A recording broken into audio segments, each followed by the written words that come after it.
Welcome to the Listening Tube. Hello! Thank you for putting your ear to the Listening Tube. I'm your host, Bob Woodley. On this episode, we'll hear about how the Chinese Communist Party are a bunch of antagonists who think they can get away with anything, how American laws allow them to think that way, and who's doing something about it. For example, Not the headlines. China edition.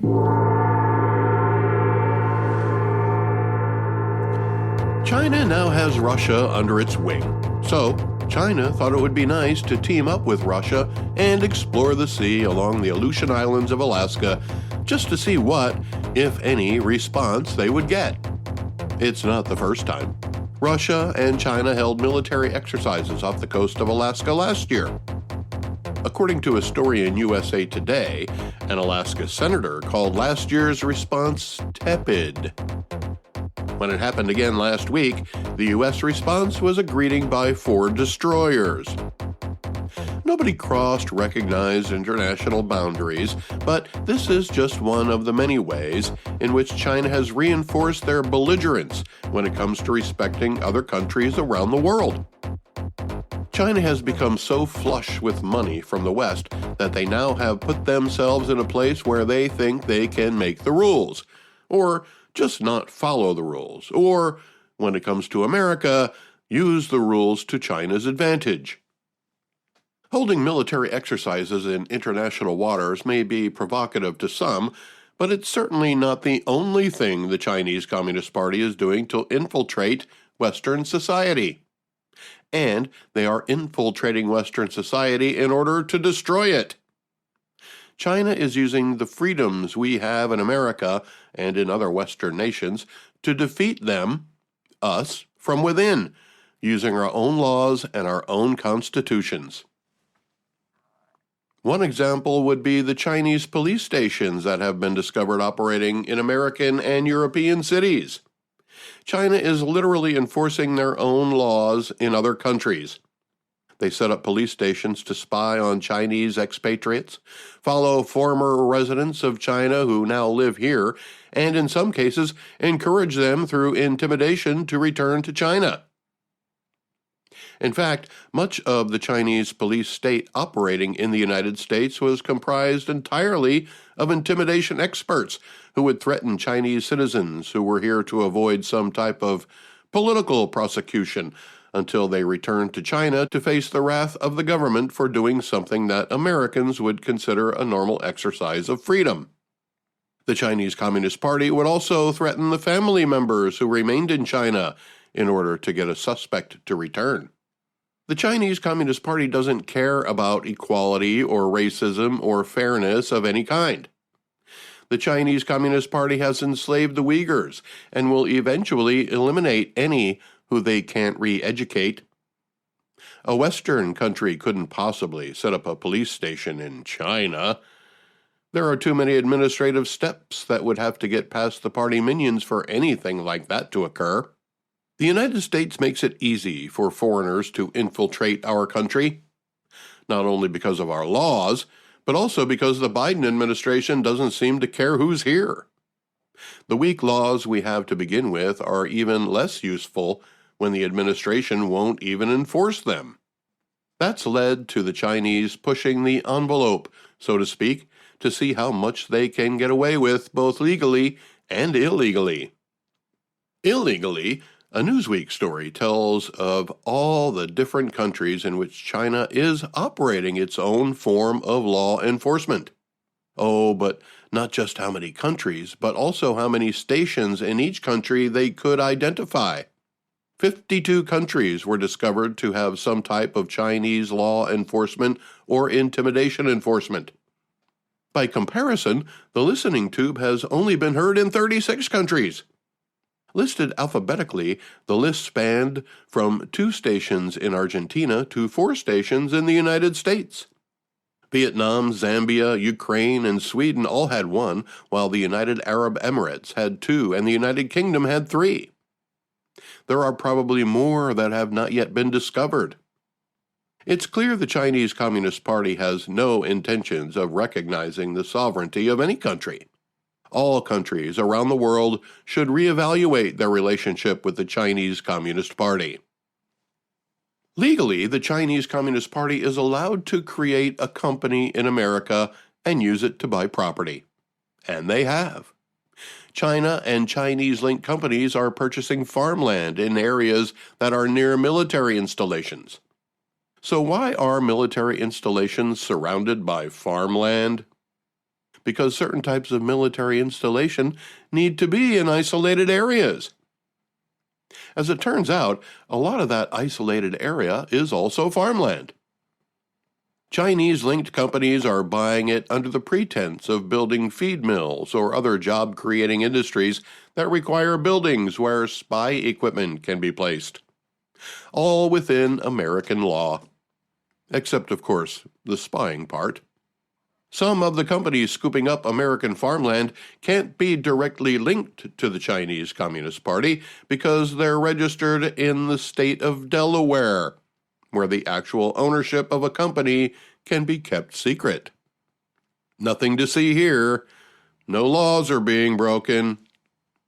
At the same time, authorities in California found a biolab. The story counts as a not the headline story because even though the lab was discovered in December of last year, we just found out about it in July. An August 9th story, that's last week, about it by Olga Rodriguez for the Associated Press had the following headline: An illicit Chinese-owned lab fueled conspiracy theories, but officials say it posed no danger. Once again, if you read the story instead of just the headline, you get a different understanding of what was really going on. The conspiracy theories cited in the headline were simply people trying to understand what they were hearing and seeing on the news. When NBC reports that the CDC found at least 20 infectious diseases represented in the warehouse, people are going to wonder what the hell is going on inside a Chinese-owned company right here in the United States. It's not conspiracy theories, it's genuine concern. Hey, don't get me wrong. Chinese people are free to go to America and open a legitimate business, following U.S. and state and local laws. But that's not what this was. This company is said to be owned by a man who still lives in China, not an immigrant who's just trying to earn a living in a free society. As for the officials who say it posed no danger, that was the concluding half of the headline, justified by the fact that California's Department of Toxic Substances checked the water and air around the facility and found nothing that would be hazardous to the community. So, the AP headline wants you to believe everything is all right, and any horror stories you may hear about what was going on are just conspiracy theories. Anything you heard is wrong, and by using the words conspiracy theories in our headline confirms that. The headline also tries to confirm that there was no danger present, because the air and water around the lab were not polluted. All that confirms is that the facility was self-contained. Anything being moved in or out was done in such a way as to be undetected, which is good, I guess, if what you're moving in and out are infectious diseases. That doesn't mean the public is safe. So why didn't anybody tell the public of the potential danger when it was first discovered by the only full-time code enforcement officer in Reedley, California? Maybe the reason the lab moved into Reedley is because they have only one full-time codes enforcer. It's clear whomever opened this lab didn't want anybody to know it was there. The so-called company wasn't registered with any governing authority. It wasn't licensed to do business with the city or the state. Reedley's city manager says they were bad actors who moved in overnight, concluding that the company didn't want anyone to know they were there. All of the people working there were Chinese, some of whom spoke broken English. Normally, when a company opens in a new place, they not only register with the government, but also brag about how many jobs they'll be creating, and how they'll be a benefit to the community, and how they plan to donate to local charities, and how they should get tax breaks for even considering moving to your town. None of that happened here. Best I can tell is the place had been in operation since last October, and continued to operate as recently as March of this year. But we didn't hear about it until July because city officials, according to the Associated Press, were advised or nudged toward or told or ordered, or however you'd like to phrase it, to not tell the public. Look, I believe there are certain things we don't need to know, even though the government knows. We don't all need to know how to build a nuclear bomb. Have we been visited by aliens from outer space? Don't know, don't care. If one were to knock on my door, I probably wouldn't tell the government, so why should the government have to tell me? But this illegal, unregistered, unregulated Chinese-owned biolaboratory was discovered by a lowly codes enforcer in December, investigated until it was raided in March, ceased operation, cleaned of any biohazardous material, and still kept secret until the newspaper called the Mid-Valley Times wrote a story about it. How important is local journalism? There's a prime example. Local politicians claim the gag order came from the FBI, and you don't mess with the FBI if you're a politician. They decide who becomes president, after all. Everybody who knew about the lab was told to keep quiet because it's an ongoing investigation. Where have we heard that before? If Washington wants to keep a lid on something, all they do is claim they can't comment because of an ongoing investigation. If a reporter ever asked, "Is the investigation related to the subject I'm asking about?" the answer would be, "No comment." And so around it goes until it goes away, forced out by the next news cycle. But while the government would prefer the story to just go away, the Associated Press found a writer who could sum up what was still under investigation. He would find a way to soften the blow by concluding nobody was in danger, and people were making up wild stories about an innocent Chinese man who had put his stuff there because of a fire somewhere else. And it's true. As far as we know, nobody died because of what was going on there. But the author of the AP story couldn't help but point out what was referred to as anti-Chinese sentiments that have existed in the United States for centuries, as a contributing factor of why Americans might be suspicious of an illegal, unregistered biolab owned by a guy who lives in China that's operating without any regulatory oversight. So the AP is telling you that unless you heard it from them, anything you heard about an illegal laboratory in California is fiction. The government said there was no danger, and if you still have any more questions, you're a bigot. Sounds like it's hard to decide who the Associated Press is trying to appease more, the United States government or the Chinese Communist Party. Make no mistake, no Chinese businessman still living in China is doing business in the United States without a benefit to the Chinese Communist Party. Ironically, it may have been the Chinese Communist Party that pointed out the lack of regulatory oversight labs like this have in the United States.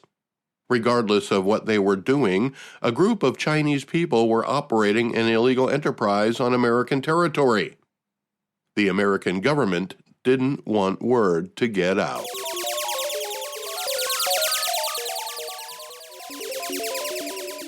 Let's go back through the listening tube for This Week in History.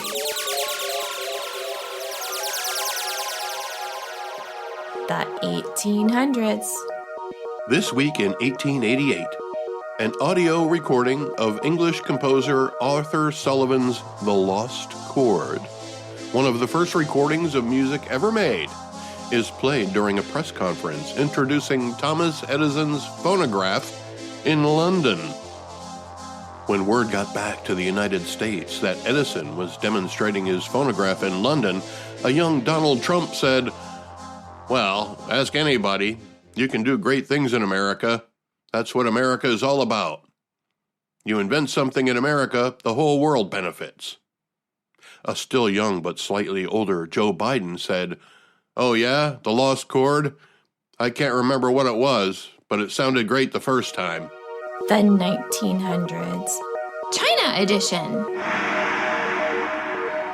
This week in 1900, the Eight-Nation Alliance occupies Beijing in a campaign to end the bloody Boxer Rebellion in China. So who were the Boxers? Their official name, in English, was the Society of Righteous and Harmonious Fists. How's that for a cool political party name? Since it's an early 20th century society, you might picture a group of people in tuxedos and top hats. Well, maybe not in China. Anyway, if they were wearing tuxedos and top hats, they could still punch you in the face without you ever seeing it coming. That's because the Boxers were mostly men who practiced the martial arts. Back then, the martial arts was commonly known in English as Chinese boxing. Besides being expert fighters, the Boxers were also anti-foreigner and anti-Christian. They went on a rampage of destroying foreign-owned property like railroads and murdering Christians. A Chinese civil war began. An eight-nation alliance was formed by America, Austro-Hungary, British, French, German, Italian, Japanese, and Russian troops. When they showed up, they were repelled by the Chinese Imperial Army, which would rather fight the Boxers on their own than have foreigners help them win. Well, that only prompted the alliance to bring 20,000 more soldiers to the fight. Once the alliance took Beijing, or as it was called then, Peking, the Boxers and their government supporters were executed. For ending the war, the alliance demanded that foreign troops be stationed in Beijing, and the Allied countries split more than 50 million pounds of silver over the next 39 years. So what did the United States do with our share of the silver? Wikipedia says we used a large portion of it to pay for the education of Chinese students in American universities. What's more, America created a program in China to teach students English, to prepare them for studies in America. This week in 1937, Chinese Air Force Day, the beginning of air-to-air combat of the Second Sino-Japanese War and World War II in general, when 6 Imperial Japanese Mitsubishi G-3M bombers are shot down by the nationalist Chinese Air Force while raiding Chinese air bases. Although war had not been declared, China and Japan had been fighting for about a month. At that time, Beijing was called Peiping. This week in 1945, Puyi, the last Chinese emperor and ruler of Manchukuo, is captured by Soviet troops. This guy was emperor of China 3 different times, beginning when he was just 2 years old. The first reign began in 1908 and lasted just 4 years. His last reign was from 1932 until 1945, but he was under the thumb of Japan at the time. This man led a life of extreme ups and downs. He was imprisoned as well as ruler. The Chinese dynasties would end with him, leading to the communist government China has today. Puyi wrote about his life in a book called From Emperor to Citizen. And there was also a movie made about him called The Last Emperor. This week in 1961, the German Democratic Republic closes the border between the eastern and western sectors of Berlin to thwart its inhabitants' attempts to escape to the west. Eventually, a wall would be built around the western section of the city. The British, American, and French sectors of Berlin would become known as West Berlin. Surrounded entirely by Soviet-controlled East Germany, it was once referred to by Soviet leader Nikita Khrushchev as a bone in the Soviet throat. The Berlin Wall would lead to the Berlin Airlift, which was a feat of modern engineering, logistics, and willpower unlike the world had ever seen. Berlin was an occupied city from the end of World War II until the fall of the Soviet Union in 1990. I was proud to be a part of that bone, and a very public one at that. Being a personality on Armed Forces radio and television in West Berlin in the mid-1980s was an honor and thrill of a lifetime. Knowing I was the public voice of America thumbing its nose at the Soviet Union brought me great satisfaction. Entertaining the people of West and East Berlin was a wonderful experience. This week in 1961, Konrad Schumann flees from East Germany while on duty guarding the construction of the Berlin Wall. You may have seen the iconic photograph by Peter Liebing of Schumann in the act of simultaneously shedding his rifle while leaping over barbed wire. I wonder whatever happened to that guy. I'm going to look that up. He's gonna look it up. He's really gonna do it. I want the truth! You can't handle the truth! As soon as he leaped into West Berlin, he was whisked away in a police van. He spent 30 years living in fear that the East German Stasi would hunt him down and kill him. During that time, he moved from Berlin to West Germany, settling in Bavaria. He met a nice girl and got married. He worked at a winery and an Audi car factory, according to Wikipedia. He once said that he only truly felt free after the fall of the wall he was guarding when he fled. His newfound freedom was met by disappointment. After Germany was again unified, he returned to the East to visit his relatives there, but his presence wasn't wanted. His family still saw him as a traitor. I'm not surprised. The communist propaganda machine was very persuasive. His family members may not have even realized they were being held captive. On the other hand, maybe they knew and were jealous of him for spending the last 3 decades as a politically free man. Unfortunately, being spurned by his family led to depression. 37 years after leaping to freedom, he hung himself in his orchard. He may have been the last person killed crossing the Berlin Wall, but it was also this week in 1962, East German border guards kill 18-year-old Peter Fechter as he attempts to cross the Berlin Wall into West Berlin, becoming one of the first victims of the wall. Unlike Konrad, Peter didn't make it. I would have been able to look up what happened to him too. But that's not the end of historic events related to the Berlin Wall that happened this week in history. It was in 1989, several hundred East Germans crossed the frontier between Hungary and Austria during the Pan-European picnic, part of the events which began the process of the fall of the Berlin Wall. And now, back to China edition.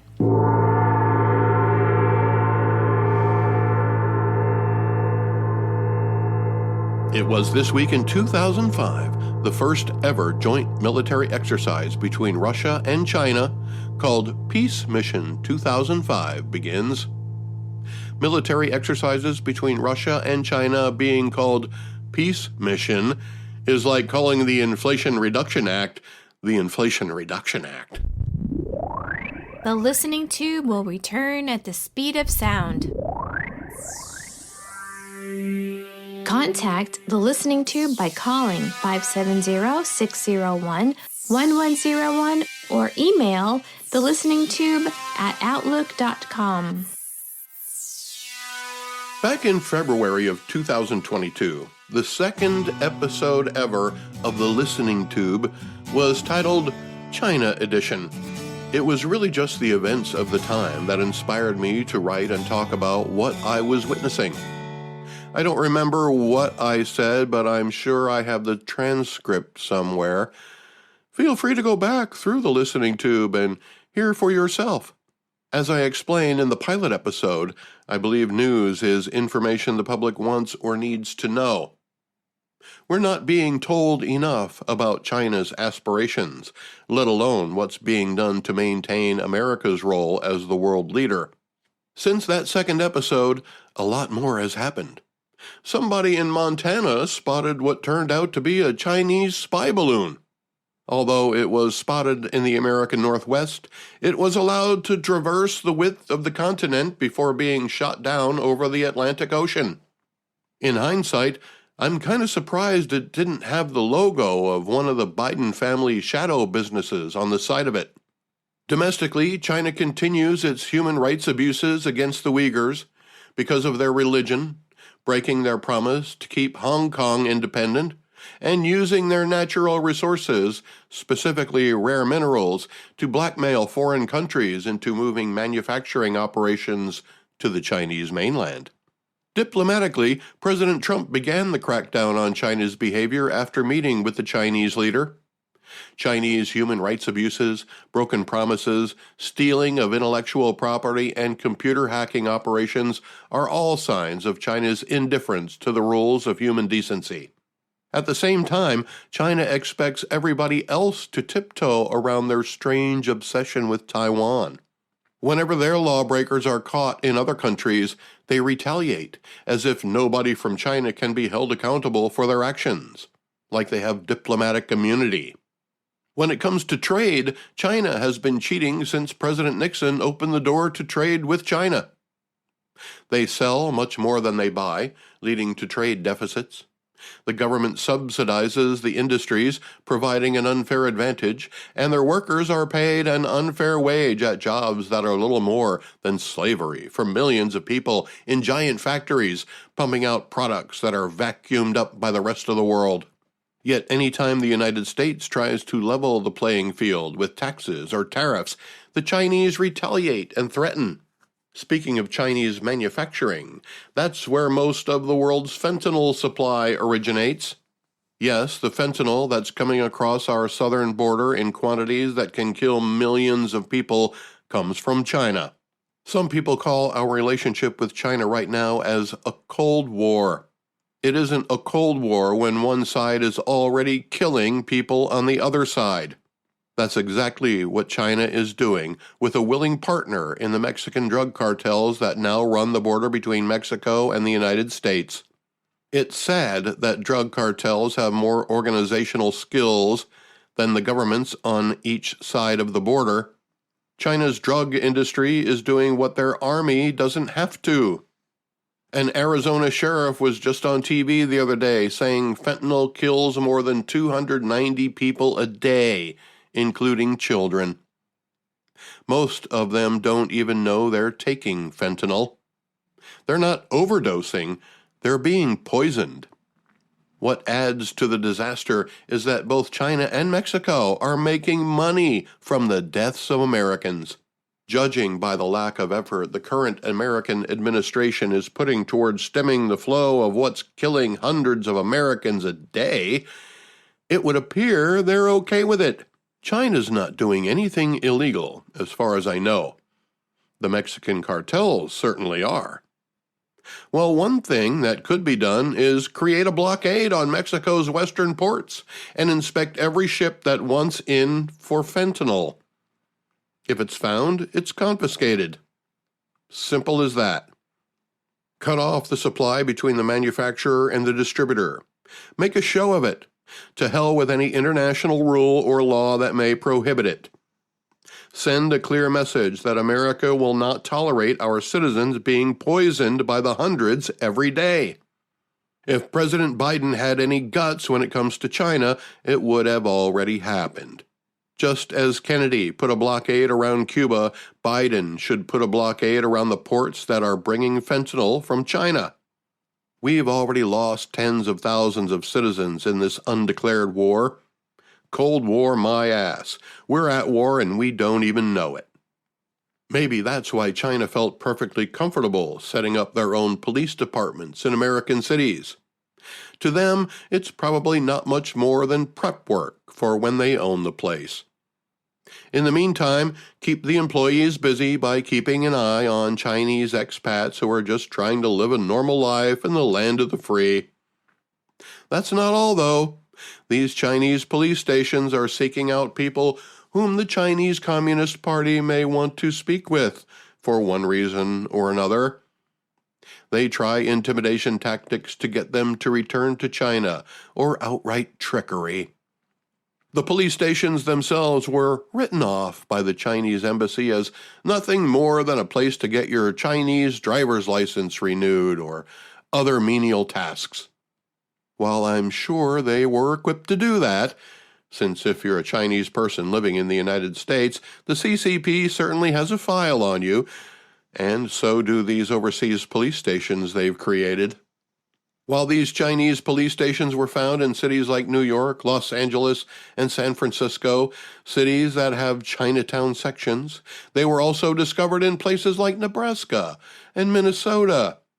Oh, but America isn't the only target of Chinese police stations. A story in American Military News quotes an organization called Safeguard Defenders as saying they've documented more than 100 of them in dozens of countries. They all have direct links to the Chinese Communist Party. They're in America to try to enforce Chinese law. Not our laws, not the Geneva Convention, but their own laws in another sovereign country. That's how bold the Chinese Communist Party is. They don't care. They have their goals and objectives, and they'll run roughshod over anything that gets in their way, be it laws, or rivers, or mountains. As for farmland, they won't run roughshod over it. They'll buy it, or try to buy it, especially if it's near an American military base. For transparency's sake, according to a website called gpb.org, which is associated with PBS and NPR, foreign governments do not directly own land in the United States, but companies based in foreign countries do. The difference between Canadian companies owning American farmland and Chinese companies owning American farmland is that all Chinese companies answer to the Chinese Communist Party. If the CCP wants to put a listening station in your poultry warehouse, they will. Canadian companies own more American land than any other, most of it for timber and farming. 80% of Chinese-owned land is because a Chinese company owns Smithfield Foods. I just bought some Smithfield bacon earlier today. When it comes to Chinese bacon, I don't like all those different varieties like smoked this and smoked that, or thick cut. I prefer my Chinese bacon from Smithfield to be plain old bacon, regular cut. Why is that so hard, Xi Jinping? You are the guy in charge, right? But terra firma isn't where this story ends. No, I'm not talking about the artificial islands China is building in the South China Sea so they can claim more territorial waters, or the island they're building off the coast of Indonesia, which will attempt to make Chinese currency the standard instead of U.S. currency.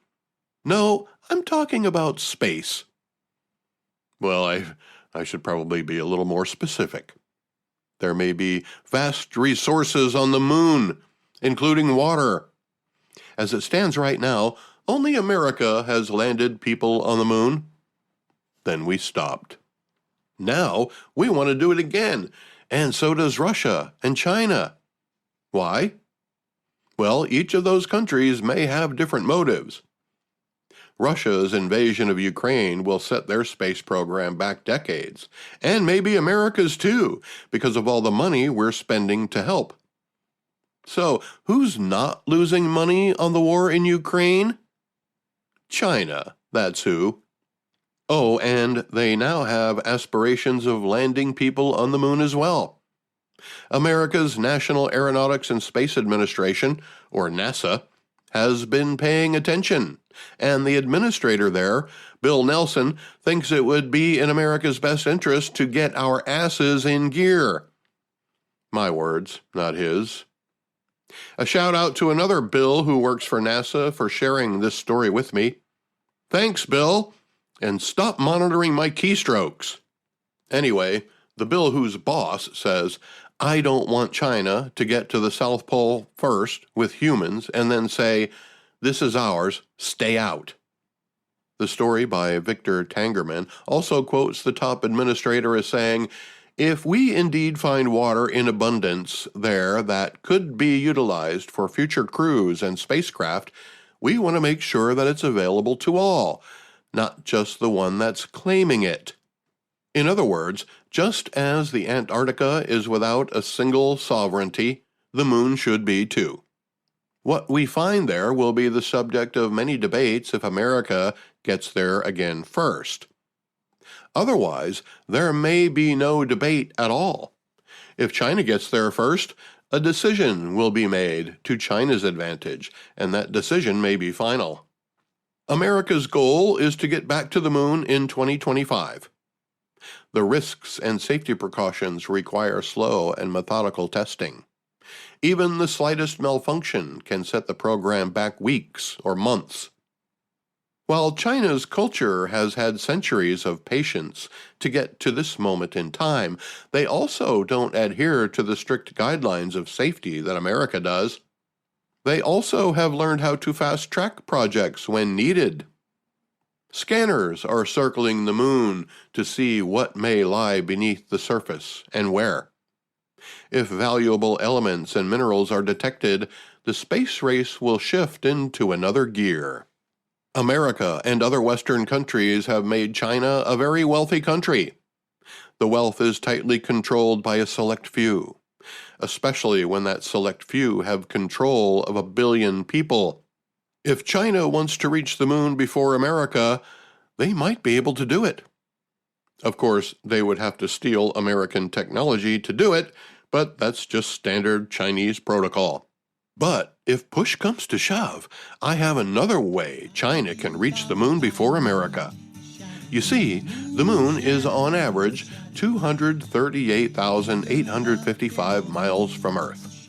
The average person in China is 5.568 feet tall. That means if China simply ordered 266,500,431 people to stand on each other's shoulders to create a human ladder, they could reach the moon. That would leave them with 750 million people to cheer them on. And if I ever lose my mouth, all my teeth, north and south, yes, if I ever lose my mouth, I won't have to talk. The Listening Tube is written and produced by yours truly. Copyright 2023. Thank you for putting your ear to the Listening Tube. Subscribe today. I'm your host, Bob Woodley, for Thou Ad Infinitum. Did it take long to find me? I asked the faithful light. Oh, did it take long to find me? And are you gonna stay the night? I'm being followed by a moon shadow. Moon shadow, moon shadow. Leaping and hopping on a moon shadow. Moon shadow, moon shadow. Moon shadow, moon shadow.